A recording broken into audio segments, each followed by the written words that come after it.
Solo levelling मांगा के first chapter में हमें हमारे इस स्टोरी के मेन कैरेक्टर संग जिन वू से इंट्रोड्यूस किया जाता है, जो कि बहुत ही ज़्यादा इंजर्ड दिखाया जाता है। और उसके साथ ऐसा कैसे हुआ और क्यों हुआ वो हमें अभी नहीं बताया जाता, जो कि हमें स्टोरी में आगे पता चलेगा। फिर सीन शिफ्ट होता है साउथ कोरिया की तरफ, हाँ, क्योंकि ये एक साउथ कोरियन बेस्ड मांगा है। फिर हमें दिखाया जाता है हमारा मेन कैरेक्टर जिन वू, जो कि एक रेड के लिए जा रहा होता है। फिर सीन शिफ्ट होता है एक कंस्ट्रक्शन साइट की तरफ, जहाँ पर एक रेड गेट या फिर डंजन ओपन होकर रखा है। फिर हमें दो हंटर्स, किम एंड पार्क नाम के दो हंटर्स से इंट्रोड्यूस किया जाता है, जो कि आपस में हाई हेलो कर रहे होते हैं। और फिर किम पार्क से पूछता है कि तुमने तो हंटर बनना छोड़ दिया था ना, तुम तो रेड वगैरह पे नहीं जाते थे।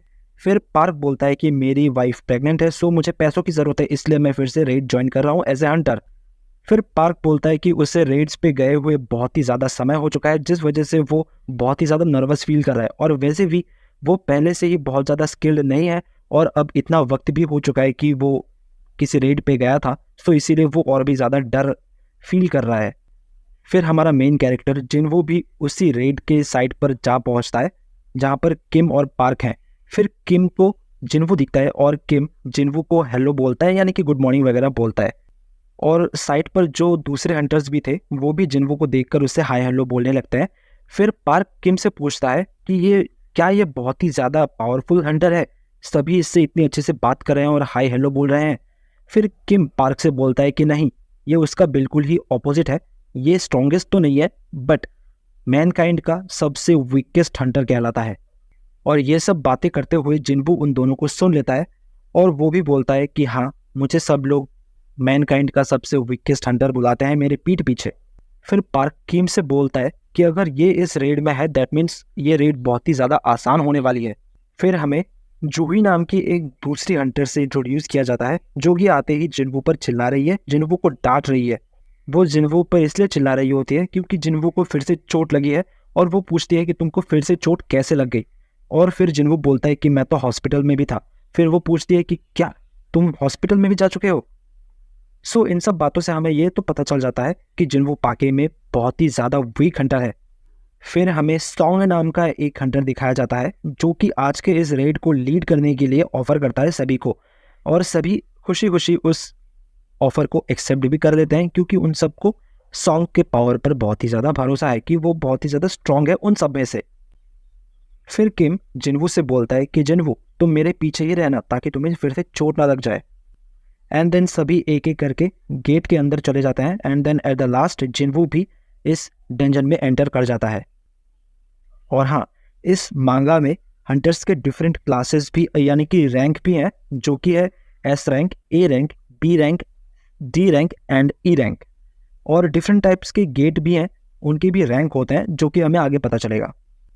फिर हमें डंजन के अंदर का सीन दिखाया जाता है, जहाँ पर हम देखते हैं कि जिनवो डंजन के अंदर जाते ही इंजर्ड हो चुका है, एंड देन जूही उसको हील कर रही होती है। एंड वो जिनवो से बोलती है कि अगर तुम ऐसे ही रेड्स में पार्टिसिपेट करते रहे, देन ज़्यादा समय नहीं लगेगा कि तुम डेड हो जाओगे, यानी कि मारे जाओगे। फिर जूही जिनवो से पूछती है कि जिनवो, क्या तुम्हारे पास कोई ऐसा रीज़न है जिसकी वजह से कि तुम इतने इंजर्ड होने के बाद भी रेड्स पे जाना नहीं छोड़ पा रहे हो। जिसके आंसर में जिनवो बोलता है कि रेड्स वगैरह पे जाना मेरा एक हॉबी है, मेरे पास वैसा कोई रीज़न नहीं है जिसकी वजह से मैं रेड्स पे जाता हूँ या फिर ऐसा कुछ। एंड देन जिनवो मन ही मन में सोचने लगा कि अगर वो जूही को अपने सर्कमस्टेंसेस, यानी कि जिस रीजंस की वजह से वो रेड्स पे जा रहा है इतनी ज़्यादा इंजर्ड होने के बाद भी, तो जूही उसको बस एक पैथेटिक लूजर ही समझेगी, इसलिए उसने उसे कुछ बताया नहीं। फिर हमें सॉन्ग को दिखाया जाता है, जो कि बोल रहा होता है कि जब हम एक बीस्ट को डिफीट करते हैं, फिर हमें उनमें से एक एसेंस स्टोन निकलता है, और ये एसेंस स्टोन्स बहुत ही ज़्यादा कीमती भी होते हैं, जिससे कि मतलब आजकल के इकोनॉमी इफेक्ट होते हैं। फिर जिनवो को दिखाया जाता है, जो कि मन ही मन में सोच रहा होता है कि मैं इतना ज़्यादा इंजर्ड होने के बाद भी मुझे उस बदले में क्या मिलता है, सिर्फ एक ई रैंक एसेंस स्टोन, जिसकी कीमत भी बहुत ज़्यादा नहीं है, क्योंकि एसेंस स्टोन्स में भी डिफरेंट टाइप के रैंक्स होते हैं, जितना ज़्यादा रैंक हायर उतना ज़्यादा ही वो कीमती होता है। फिर पीछे से एक दूसरा हंटर बोलता है कि गाइस इधर आओ, यहाँ पर एक और एंट्रेंस है। फिर सभी लोग उस एंट्रेंस के सामने जाकर खड़े हो जाते हैं और बोलते हैं कि ये तो एक डबल डंजन है। और सॉन्ग इसको देखकर बोलता है कि क्या सच में डबल डंजन्स एग्जिस्ट भी करते हैं। और फिर सभी आपस में डिस्कस करने लगते हैं कि क्या हमें इस डबल डंजन के अंदर जाना चाहिए या फिर और पावरफुल हंटर्स को इन्फॉर्म करना चाहिए या फिर हंटर्स एसोसिएशन को इन्फॉर्म करना चाहिए ताकि वो लोग इस डबल डंजन को क्लियर कर सकें। क्योंकि एक और बात है, अगर ये लोग एक हफ्ते के अंदर अंदर इस डंजन को क्लियर नहीं करते हैं तो फिर एक डंजन ब्रेक हो जाएगा और डंजन के अंदर के सारे बीस्ट बाहर आ जाएंगे और बहुत ही ज़्यादा परेशानी हो जाएगी। तुम लोग तो समझ ही सकते हो। फिर सभी लोग आखिर में डिसाइड करते हैं कि चलो हम लोग ही इस डबल डंजन को क्लियर करते हैं, जिससे कि हमें थोड़ा सा और ज़्यादा एसेंस स्टोन्स मिल जाएंगे और हमें थोड़ा सा और ज़्यादा प्रॉफिट हो जाएगा। यानी कि समझ ही सकते हो, लालच के चक्कर में ये लोग डबल डंजन के अंदर जा रहे हैं। और फिर हमें दिखाया जाता है कि जिन्वू इन रेड्स पे ज़बरदस्ती क्यों जा रहा है इतना ज़्यादा इंजर्ड होने के बाद भी, क्योंकि उसकी मदर हॉस्पिटल में है और उनकी कंडीशन बहुत ही ज़्यादा ख़राब है, जिस वजह से वो इन रेड्स पे जा रहा है अपने लाइफ को रिस्क पे रख के। सभी हंटर्स पिछले 40 मिनट से चल रहे होते हैं लेकिन फिर भी उन्हें अभी तक कोई भी बीस्ट या फिर कोई भी मॉन्स्टर टाइप का चीज़ नहीं दिखा है और वो लोग डंजन के और ज़्यादा डीप में चले ही जा रहे होते हैं। फिर वो लोग चलते चलते बॉस के चैम्बर तक पहुंच जाते हैं जहां पर इस डंजन का बॉस रहता है। फिर हमें किम को दिखाया जाता है जो कि मन ही मन में सोच रहा होता है कि ये जगह बहुत ही ज़्यादा डेंजरस है। मुझे अंदर से ऐसा फील हो रहा है कि ये जगह बहुत ही ज़्यादा डेंजरस है और हमें यहाँ पर नहीं आना चाहिए था। बट फिर भी सॉन्ग जो कि इस रेड टीम को लीड कर रहा था वो गेट को ओपन कर देता है इस डंजन के एंड देन सभी अंदर चले जाते हैं। अंदर जाते ही डंजन में ब्लू कलर के फ्लेम्स जलने लगते हैं एंड डंजन के चारों तरफ हमें बहुत सारे स्टैचूज दिखाए जाते हैं जो जिनके हाथों में की वेपन्स हैं। और फिर हमें डंजन के सीधे सीधे एक स्टैचू दिखाया जाता है जो कि होता है इस डंजन का बॉस, लेकिन वो भी एक स्टैचू ही है, जिस वजह से ये हंटर्स सोच रहे होते हैं कि क्या यहाँ पर कोई बॉस है नहीं। फिर वहीं पर एक दूसरे स्टैचू के हाथों में एक इंस्क्रिप्शन है जहाँ पर कुछ इंस्ट्रक्शंस लिखे हुए हैं इस डंजन के, यानी कि इस डंजन के कुछ अलग रूल्स एग्जिस्ट करते हैं जो कि वहाँ पर लिखे हुए होते हैं। फर्स्ट, दो शेल वर्शिप द गॉड, 2 दो शेल प्रेज गॉड एंड 3 दो शेल प्रूव देयर फेथ। फिर जूही अचानक से बोलती है कि जो बॉस वाला स्टैचू है उसकी आंखें अभी भी हिल रही थी। फिर अचानक से सीन शिफ्ट होता है और हमें दिखाया जाता है कि डंजन के डोर्स अपने आप ही बंद हो चुके हैं। फिर इस रेड टीम के हंटर्स में से एक हंटर गुस्सा हो जाता है और वो बोलता है कि मुझे यहाँ पर और नहीं रुकना, और वो डोर्स की तरफ आगे बढ़ने लगता है ये बोलते हुए कि मैं अभी यहाँ से बाहर जा रहा हूँ। वो जैसे ही डोर्स की तरफ पहुँचता है और डोर खोलने के लिए अपना हाथ बढ़ाता है, वैसे ही डोर के सामने 2 स्टैचूज जो थे उन्होंने उसका काम खत्म कर दिया, एकदम ही काम खलास। उसमें से एक स्टैचू ने उस हंटर का एकदम ही सर उड़ा दिया भाई, जिसको देख के कि सारे के सारे हंटर्स एकदम ही डर चुके होते हैं।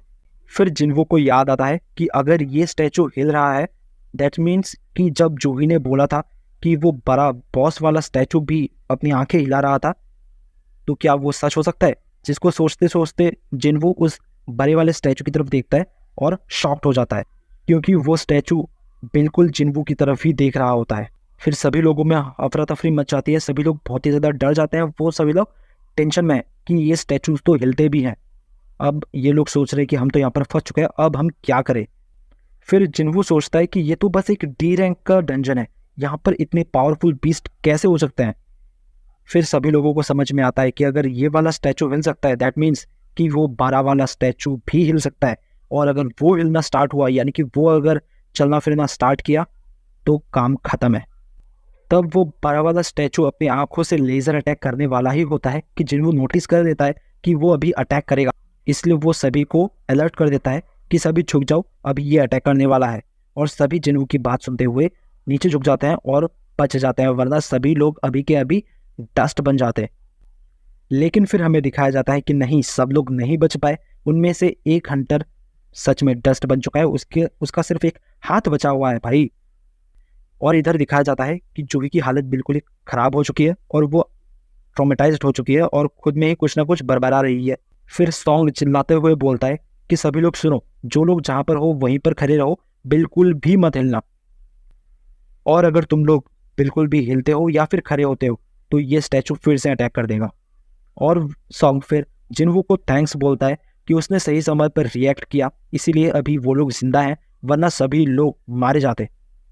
और फिर हम देखते हैं कि सॉन्ग का भी एक हाथ कट चुका है, जहाँ पर वो लोग मेंशन करते हैं कि जूही एक बी रैंक की हंटर है, यानी कि बी रैंक की हीलर है, बट फिर भी वो इतनी ज़्यादा ट्रॉमेटाइज्ड है कि सॉन्ग के हाथ को वो हील नहीं कर पा रही है और वो खुद में ही कुछ ना कुछ बोल रही है और बहुत ही ज़्यादा डरी हुई है, जिसकी वजह से मिस्टर सॉन्ग के हाथों को अभी के लिए सिर्फ मरहम पट्टी करके रख दिया गया है ताकि ब्लीडिंग रुक सके और बाद में उसको हील किया जा सके।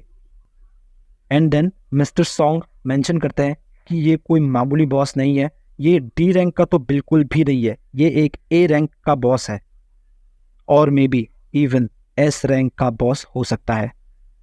एंड एस रैंक का बॉस यानी कि the highest level of difficulty of boss, इससे ज़्यादा ऊपर और कुछ हो ही नहीं सकता, इतना ज़्यादा डेंजरस बॉस है ये। फिर सभी लोग याद करने लगते हैं जो कि इंस्ट्रक्शंस यानी कि रूल्स जो लिखे हुए थे उसमें जो गॉड लिखा हुआ था उसका मतलब इसी बड़े वाले स्टैचू से था। फिर अगले चैप्टर में हमें गेट्स यानी कि डंजन्स के बारे में थोड़ी बहुत इन्फॉर्मेशन दी जाती है, जो कि एक टाइप के पोर्टल्स हैं जो कि इंसानों के यानी कि ह्यूमंस के वर्ल्ड को एक दूसरे डायमेंशन से कनेक्ट करते हैं। और जब से ये गेट्स ह्यूमन वर्ल्ड में अपीयर होना शुरू हुआ है बहुत सालों पहले से, बहुत सारे ऐसे इनएक्सप्लेनेबल इवेंट्स भी हो रहे हैं, जैसे कि बहुत सारे ह्यूमंस जो कि हंटर्स कहलाते हैं या फिर अवेकेंड बीइंग्स, उनमें डिफरेंट टाइप्स ऑफ पावर्स देखने लगे। अवेकेंड बीइंग्स वो हैं जिनके पास की परमानेंट पावर्स हैं आफ्टर अवेकनिंग, और वो पावर्स नॉर्मल ह्यूमन के स्ट्रेंथ से या फिर किसी भी चीज़ से बहुत ही ज़्यादा डेंजरस है। फिर जिन्वो बोलता है कि मैं किसी नॉर्मल इंसान से थोड़ा ही बहुत स्ट्रांग हूँ even after becoming a awakened being. फिर सीन शिफ्ट होता है एंड जिन्वो मिस्टर सॉन्ग से पूछ रहा होता है कि क्या आप इस इंजरी में भी ठीक हैं, और फिर हमें बाकी के हंटर्स दिखाए जाते हैं जो कि बहुत ही ज़्यादा ट्रॉमेटाइज्ड हैं और पैनिक कर रहे हैं। फिर जिन्वो सोचता है कि मिस्टर सॉन्ग के अकॉर्डिंग अगर हम 1 इंच भी हिलते हैं तब भी हम मारे जाएंगे, और या फिर अगर हम किसी भी तरह गेट तक पहुंच भी जाते हैं बाहर निकलने के लिए तो वहाँ पर भी 2 स्टैचूज खड़े हुए हैं जो कि इन एन इंस्टेंट हम सभी को मार सकते हैं। दैट मीन्स कि ये डंजन हम में से किसी को भी जिंदा बाहर वापस नहीं जाने देगा। फिर इन हंटर्स में से एक हंटर उठता है और बोलता है कि नहीं, मैं ऐसे यहाँ पर तो नहीं मर सकता, और वो डोर की तरफ भागना स्टार्ट कर देता है। एंड देन वो बड़ा वाला स्टैचू फिर से अपनी आंखों से लेज़र अटैक करके उसको भी डस्ट बना देता है। फिर जिन्वो मिस्टर सॉन्ग से पूछता है कि ये स्टैचूज चाहें तो हमें अभी के अभी मार सकते हैं, पर फिर भी वो हमें अभी तक मार क्यों नहीं रहे हैं?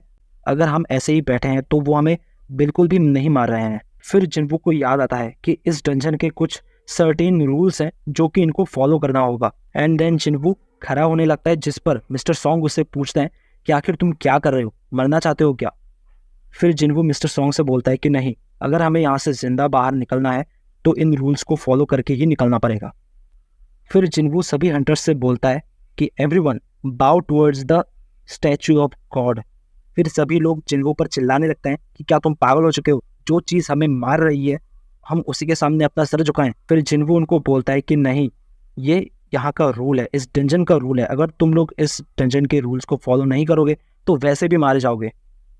एंड देन जिन्वो इस स्टैचू के सामने बाव करता है, जिसको देखकर बाकी सब भी इस स्टैचू के सामने अपना सर झुकाते हैं। और जैसे ही सारे के सारे हंटर्स इस स्टैचू के सामने अपना सर झुकाते हैं, ये स्टैचू एक बहुत ही क्रीपी सा स्माइल देता है, जिसको देखकर लिटरली बहुत ही ज़्यादा डर लगता है। और वैसा ही हुआ, सारे के सारे हंटर्स बहुत ही ज़्यादा क्रीपी फील कर रहे हैं और बहुत ही ज़्यादा डर चुके हैं। फिर सभी लोग खुश हो जाते हैं कि हम लोग बच चुके हैं, क्योंकि स्टैचू ने मूव करना बंद कर दिया था और सभी लोगों ने सोचा कि अब हम यहाँ से निकल सकते हैं, और वो लोग खुशियाँ मनाने लगे, यहाँ वहाँ भागने लगे। एंड देन तभी अचानक से वो स्टैचू खड़ा हो गया एंड वो भी अपने उस क्रीपी स्माइल के साथ चलने लगा। एंड देन चलते चलते ही अपने पैरों तले कुछ 2-4 हंटर्स को दबा दिया। एंड देन उनमें से एक हंटर निकल के आया जो कि बोलता है अगर हमें इस गॉड को वर्शिप करना है देन मुझे करने दो, I am an expert in this. बोल के वो गॉड को वर्शिप करने लगा, यानी कि इस स्टैचू को वर्शिप करने लगा। बट इससे कोई भी काम नहीं बन रहा, क्योंकि ये इस गॉड पे ये सारे वर्शिप काम नहीं करते। इस गॉड के लिए वर्शिप कुछ अलग ही है जो कि हमें अभी तक पता नहीं है। चलो आगे देखते हैं। एज ये सब वर्शिप इस स्टैचू यानी कि गॉड पे अप्लाई नहीं होते हैं, तो इस स्टैचू ने उस वर्शिप कर रहे हंटर को भी मार दिया पैरों तले दबाकर, जिसे देखकर सारे के सारे हंटर्स में फिर से टेंशन बढ़ जाती है। वो लोग फिर से पैनिक करने लगते हैं। अभी ये वर्शिप करने वाला हंटर भी मर चुका है। सभी के सभी हंटर सभी पैनिक कर रहे हैं। वो लोग वहां पर कैद है, बाहर नहीं निकल पा रहे हैं, जिसे देख के सभी लोग भागने लगे। फिर भी कुछ हंटर्स बच नहीं पाए, बट फिर हम देख सकते हैं कि कुछ हंटर्स अभी भी जिंदा हैं एंड डंजन के अलग अलग कॉर्नर्स में जाके बचने की कोशिश कर रहे हैं। बट अनफॉर्चुनेटली पार्क एक वेपन वाले स्टैचू के सामने जाके खड़ा हो गया एंड उस स्टैचू ने पार्क को बीच में से काट दिया। फिर जिनवू अपने मन में ही सोचने लगता है कि behind us is the devil and in front of us are the moving statues. फिर जिनवू नोटिस करता है कि कुछ स्टैचूज के हाथ में वेपन्स की जगह इंस्ट्रूमेंट्स हैं एंड जिनवू बाकी के हंटर्स को भी इंस्ट्रूमेंट्स वाले स्टैचूज की तरफ भागने के लिए कहता है।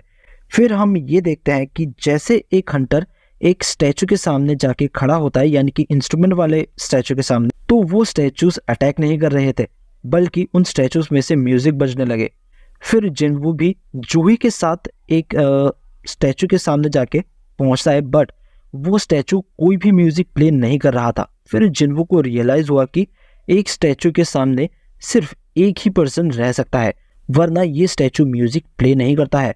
देन वो जूही को उस स्टैचू के सामने रख के दूसरे स्टैचू की तरफ भागने लगता है एंड तभी वो बड़ा वाला स्टैचू जिनवू पर अटैक कर देता है, बट जिनवू जैसे तैसे बच जाता है एंड तभी सारे के सारे स्टैचूज म्यूजिक प्ले करने स्टार्ट कर देते हैं एंड वो बड़ा वाला स्टैचू भी अटैक करना बंद कर देता है। उसके बाद जूही भाग के जिनवू के पास जाती है एंड हम देखते हैं कि जिनवू बच तो गया था, बट उसका एक पैर कट चुका था एंड साथ ही साथ जूही उसके पैर को हील करने लगती है। अभी वो जो सेकंड रूल था इस डंजन का, वर्शिप द गॉड, उसका लिंक इसी म्यूजिक के साथ है। ये म्यूजिक ही इस गॉड के लिए वर्शिप है। इसीलिए जब सारे स्टैचूज ने एक साथ म्यूजिक प्ले करा तो इस स्टैचू ने अटैक करना बंद कर दिया एंड फिर गॉड का ये स्टैचू अपने थ्रोन पे जाके बैठ गया एंड वो अपने हाथ से इशारा करता है एंड उस चैम्बर के बीच में एक ऑल्टर निकल के आता है। फिर जिनवू सबको बोलता है कि ये एक ऑल्टर है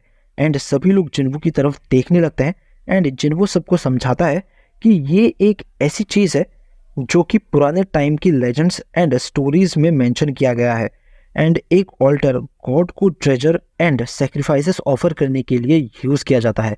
एंड जिनवू ये भी बोलता है कि इसका लिंक शायद third rule prove your faith in God से है, जिसमें मिस्टर सॉन्ग बोलता है कि इसका मतलब अब हमें हम में से ही किसी एक को सेक्रीफाइस की तरह ऑफर करना होगा इस गॉड के स्टैचू को, जिस पे कि मिस्टर सॉन्ग की गर्दन पर एक स्वॉर्ड रखकर बोलता है कि एज मिस्टर सॉन्ग ही इस रेड पार्टी के लीडर हैं तो उन्हें ही रेस्पॉन्सिबिलिटी लेनी होगी एंड खुद को सेक्रीफाइस करना होगा, जिस पर मिस्टर सॉन्ग राजी भी हो जाते हैं एंड ऑल्टर की तरफ आगे बढ़ने लगते हैं। एंड जैसे ही वो ऑल्टर के सर्कल के अंदर एंटर करते हैं वैसे ही एक फायर लाइट अप हो जाती है, यानी कि एक फ्लेम जल उठता है, जिससे कि किसी को कुछ समझ में नहीं आता कि आखिर ये क्या हुआ। जिस पर मिस्टर सॉन्ग जिनवू से पूछते हैं कि अभी उसे क्या करना होगा, जिस पे जिनवू ऑल्टर के पास से देखना चाहता है एंड दो हंटर उसे कैरी करके ले जाते हैं ऑल्टर की तरफ और 3 फायर लाइट अप हो जाते हैं। फिर जिनवू किम एंड जूही को भी ऑल्टर के अंदर आने के लिए बोलता है एंड बोलता है कि अगर हम सब ऑल्टर के अंदर आए तभी शायद कुछ होगा। जैसे ही वो दोनों भी सर्कल के अंदर आते हैं तभी उनके चारों तरफ सर्कल में फायर लाइट अप हो जाता है एंड डंजन का गेट ओपन हो जाता है, जिससे सभी लोग सोचने लगते हैं कि क्या अब हम यहाँ से बाहर निकल सकते हैं। फिर जो फायर्स लाइट अप हुए थे वो एक एक करके बुझने लगते हैं एंड सारे स्टैचूज ऑल्टर की तरफ आगे बढ़ने लगते हैं। फिर जिनवू नोटिस करता है कि अगर वो एक स्टैचू की तरफ देखता है तो वो स्टैचू मूव नहीं करता, तो जिनवू बाकियों को भी ऐसा ही करने के लिए बोलता है, बट उनके साथ जो एक दूसरी लेडी हंटर थी वो बहुत ही ज़्यादा डर जाती है एंड वहाँ से भाग जाती है एज गेट ओपन ही था। एंड जैसे ही वो गेट से बाहर गई गेट थोड़ा सा बंद हो गया, फिर एक और हंटर भी वहाँ से भाग जाता है एंड जिनवू बाकियों से बोलता है कि मत भागो, ये ब्लू फ्लेम्स एक टाइमर की तरह है, जैसे ही ये सारे बुझ जाएंगे तो ये सारे यहाँ से बाहर निकल सकते हैं। देन किम बोलता है कि ऐसा भी तो हो सकता है कि जब ये सारे फ्लेम्स बुझ जाएं तो गेट फिर से बंद हो जाएगी एंड वो सब यहाँ से बाहर नहीं निकल पाएंगे। एंड बोलता है कि उसकी भी एक फैमिली है एंड वो यहाँ पर नहीं मर सकता। एंड ये कह के किम भी यहाँ से निकल जाता है एंड फिर सारे के सारे स्टैचूज ऑल्टर की तरफ बढ़ने लगते हैं। फिर मिस्टर सॉन्ग बोलते हैं कि एज लॉन्ग एज ऑल्टर में एक भी इंसान है तब तक गेट्स ओपन रहेंगे।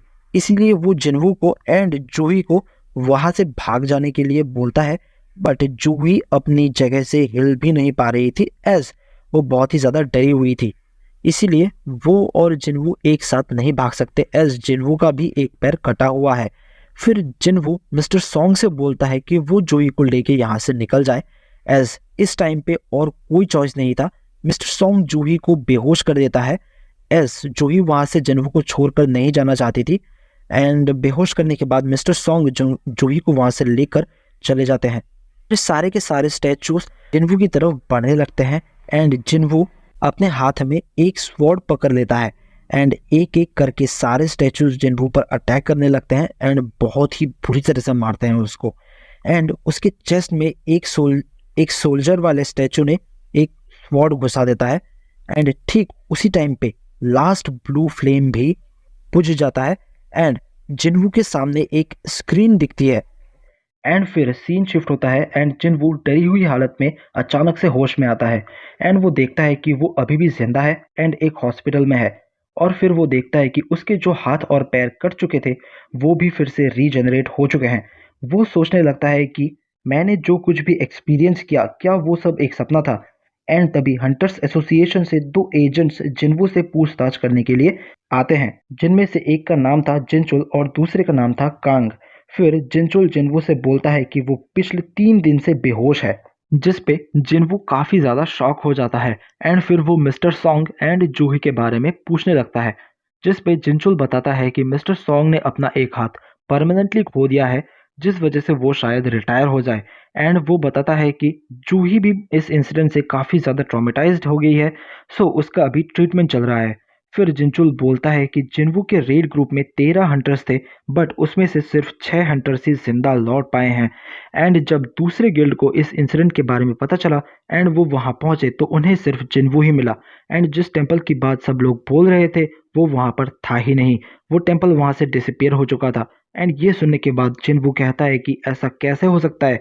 फिर जिनचुल बोलता है कि अगर उन्हें वहाँ कोई डेड बॉडीज ना मिलती तो वो उस बात को झूठ मान सकते थे। ये बोलते ही वो खड़ा हो जाता है एंड जिनवू से सवाल पूछता है कि क्या जिनवू ने सेकेंड अवेकनिंग एक्सपीरियंस करी है। उसकी ये बात सुनकर जिनवू को कुछ समझ में नहीं आता। जिनवू सोचता है कि हंटर्स की एबिलिटी कभी भी उनके लाइफ में चेंज नहीं होती है, लेकिन फिर भी कुछ ऐसे हंटर्स होते हैं जो कि सेकेंड अवेकनिंग एक्सपीरियंस कर सकते हैं एंड इस तरह से वो ए रैंक और इवन एस रैंक के हंटर्स भी बन सकते हैं। इसके बाद जिनचुल जिनवू के सामने एक माना मीटर ला के रखता है एंड जिनवू को उसके ऊपर हाथ रखने के लिए कहता है। जिनचुल को लगता है कि जिनवू की सेकेंड अवेकनिंग हुई है इसीलिए वो जिंदा बच पाया है, बट जिनवू जैसे ही उस माना मीटर पर हाथ रखता है उसका स्कोर आता है 10। जिनवू यहाँ खुश होके जिनचुल से पूछता है कि अगर उसकी सेकेंड अवेकनिंग हुई है तो अब उसकी रैंक क्या है। एज जिनवू का स्कोर यहाँ बहुत ज़्यादा कम है इसलिए जिनचुल उसे कुछ नहीं बताता और उसे माफ़ी मांगकर वहाँ से चला जाता है। बाहर जाकर कांग जिनचुल से बताता है कि एक ई रैंक हंटर का भी स्कोर 70 रहता है, बट ये लड़का तो बस एक ऑर्डिनरी इंसान है। कमरे के अंदर बैठा हुआ जिनवू ये सोच रहा होता है कि आखिर ये लोग यहाँ क्या करने के लिए आए थे। इन लोगों ने मुझे बस फालतू में ही एक्साइटेड कर दिया।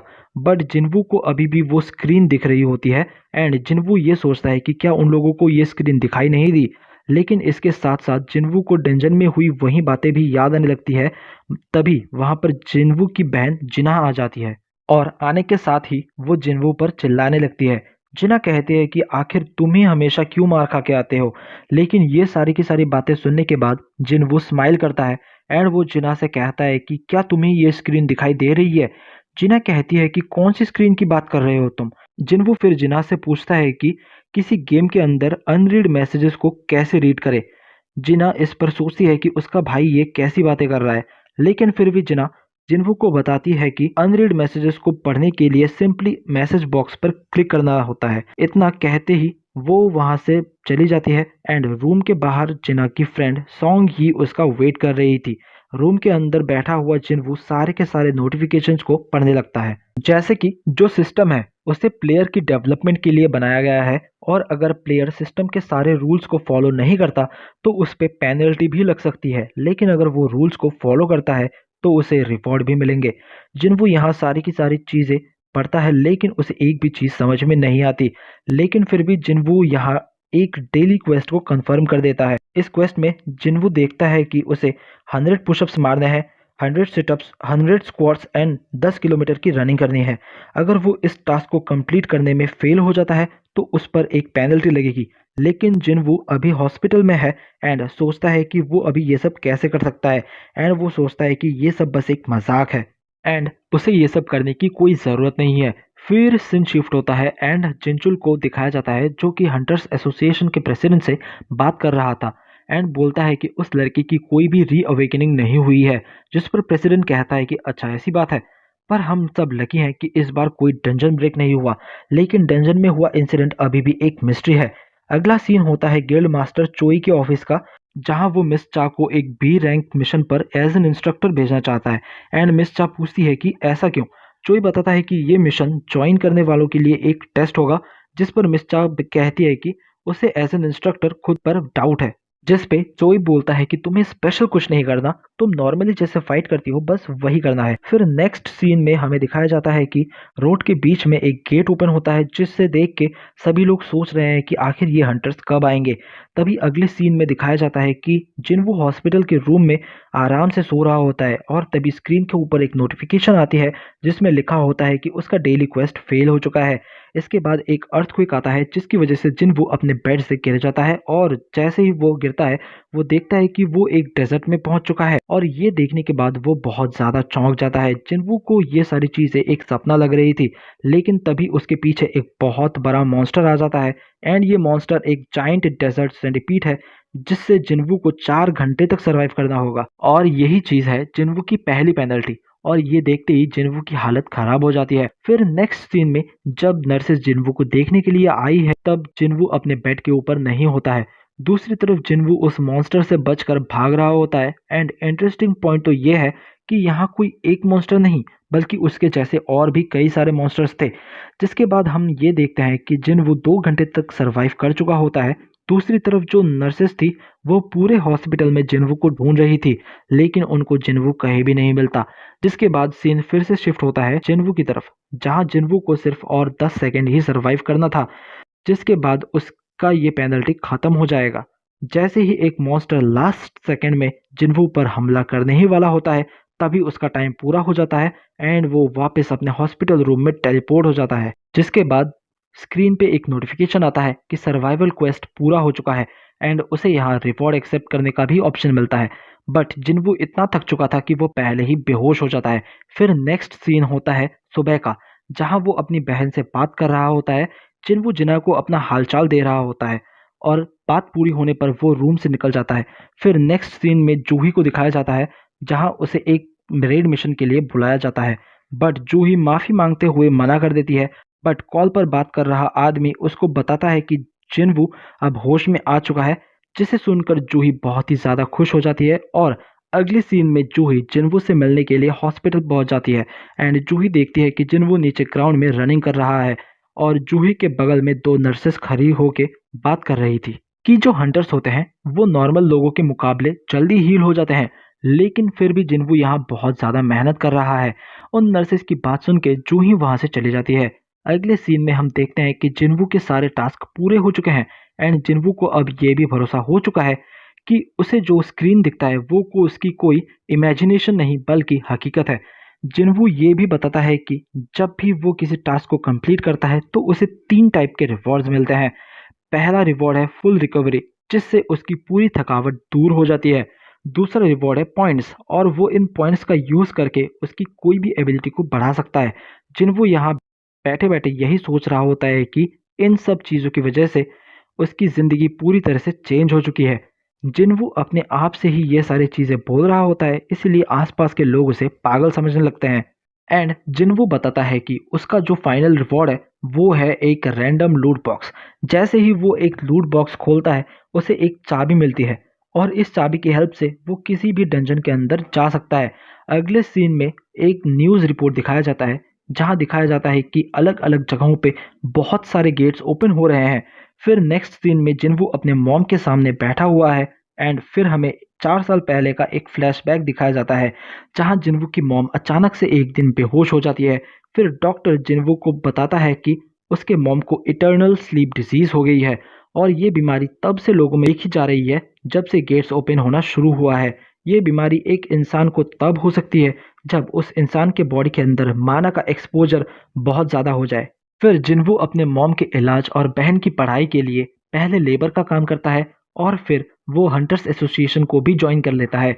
जिनवू को फिर वो टाइम भी याद आता है जब वो रेड्स में बहुत ही ज़्यादा यूजलेस होता है, इसीलिए अब वो अपने सारे के सारे पॉइंट्स को अपनी स्ट्रेंथ को बढ़ाने के लिए यूज़ कर रहा है। फिर हमें एक स्टेशन के सीन दिखाया जाता है जहां जिनवू अपने टूल्स लेके डंजन के अंदर जाने के लिए रेडी है। जिनवू यहाँ रिवॉर्ड में मिले हुए चाबी का यूज़ करके एक गेट ओपन करता है एंड उस गेट के अंदर चला जाता है। बट वो नोटिस करता है कि बाकी के लोग वहां से निकल पा रहे हैं बट सिर्फ वही वहां से निकल नहीं पा रहा था। फिर जिनवू को एक नोटिफिकेशन आता है जहां लिखा हुआ था कि यहाँ से बाहर निकलने के लिए उसे या तो टेलीपोर्टेशन स्टोन का यूज करना होगा या तो उसे इस डंजन को क्लियर करना होगा। फिर जिनवू डंजन में और अंदर चला जाता है एंड अंदर जाते ही उसका कॉन्फिडेंस लो होने लगता है। उसके सामने अचानक से ही 3 गॉब्लिन आ जाते हैं एंड जिनवू पर अटैक कर देते हैं। बट जिनवू उनके अटैक को आसानी से डॉज कर पा रहा था एंड वो एक गॉब्लिन को मार भी देता है। इसके बाद वो बचे हुए बाकी के 2 गॉब्लिन्स को भी मार देता है एंड अब जिनवू को ये बात रियलाइज हो चुका है कि अब वो पहले से थोड़ा बहुत स्ट्रांग बन चुका है। लेकिन तभी जिनवू के पीछे से एक वुल्फ मॉन्स्टर आ जाता है। वो मॉन्स्टर जिनवू पे अटैक कर देता है एंड जिसकी वजह से जिनवू का तलवार भी टूट जाता है। यहाँ ये वुल्फ मॉन्स्टर गॉब्लिन से ज़्यादा पावरफुल होता है एंड इसी वजह से जिनवू मूव तक नहीं कर पा रहा था क्योंकि वो बहुत ही ज़्यादा डर चुका है इस वुल्फ मॉन्स्टर को देख के। एंड यहीं पे ये एपिसोड ख़त्म हो जाता है। सो आई होप तुम लोगों को ये वाला वीडियो पसंद आया होगा एंड अगर ये वीडियो पसंद आया है सो प्लीज़ लाइक कर देना एंड चैनल को सब्सक्राइब करना बिल्कुल भी मत भूलना क्योंकि मैं बहुत ही जल्द इसका नेक्स्ट पार्ट भी ज़रूर से लाऊंगा। सो चलो मिलता है किसी नए वीडियो में।